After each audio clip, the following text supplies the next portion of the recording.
question of whether or not life exists beyond Earth, the question of whether or not biology works beyond our home planet, is one of humanity's oldest and yet unanswered questions. And for the first time in the history of humanity, we have the tools and technology and capability to potentially answer this question.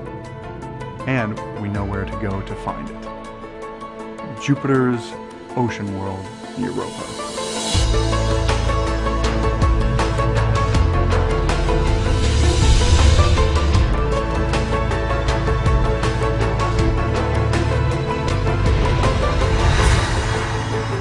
And that story, the story of life on Earth, may have begun in our oceans.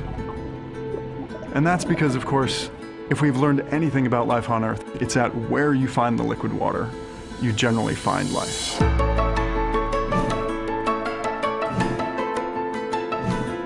So what if I told you that there is an ocean out there beyond Earth?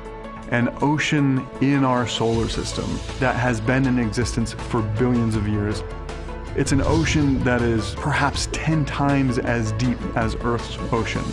It's an ocean that is global and may contain 2 to 3 times the volume of all the liquid water on Earth. It's an ocean that exists beneath the icy shell of Jupiter's moon, Europa.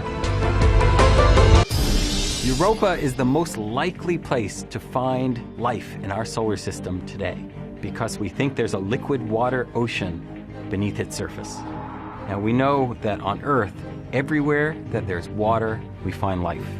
So could Europa have the ingredients to support life? We might be actually looking at a body that is presently alive, presently active, and presently undergoing its geology.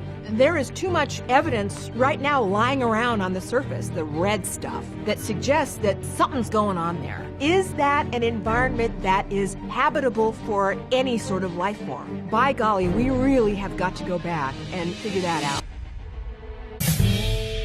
We have designed the Europa mission to take a spacecraft and its set of instruments all the way from planet Earth to Jupiter. Previous mission concepts were for a spacecraft that would orbit Europa, but Europa is bathed in radiation from Jupiter. Any mission that goes in the vicinity of Europa is cooked pretty quickly.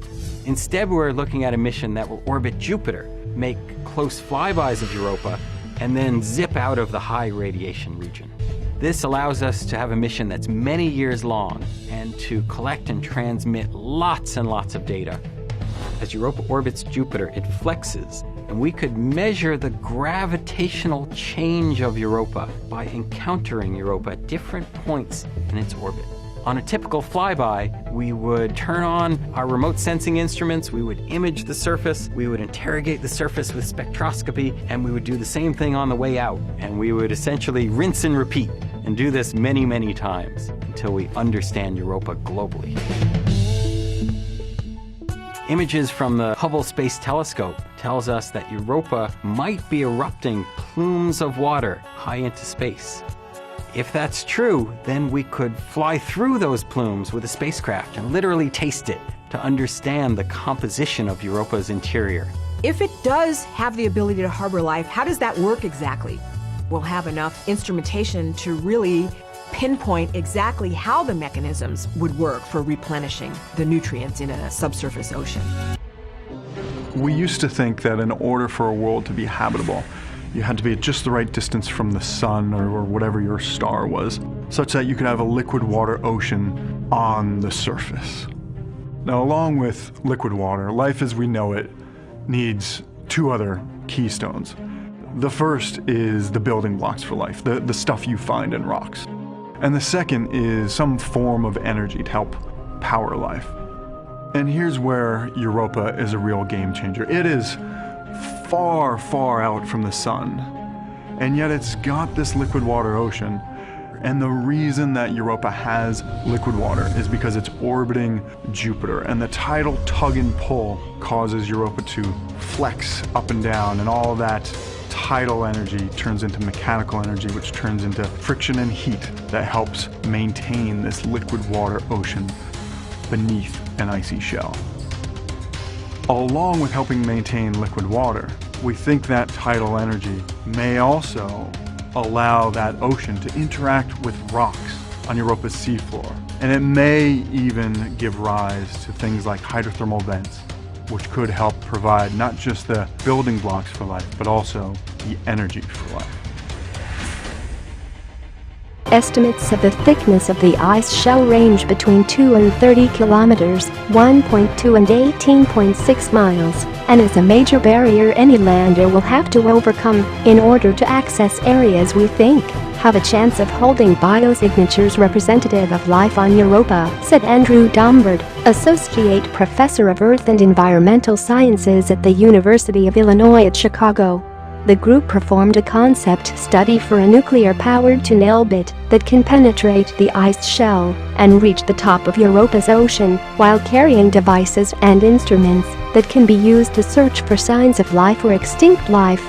The bot would also evaluate the habitability of the ice shelf itself. The bot would take ice samples along the layer, as well as water at the ice-water interface, and observe the bottom of the ice to look for microbial biofilms. The bot would also have the ability to search for lakes of liquid water within the ice sheet.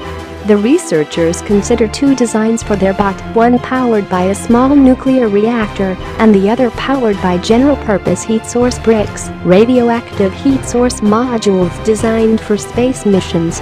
The heat from these two sources could be used to melt the ice sheet.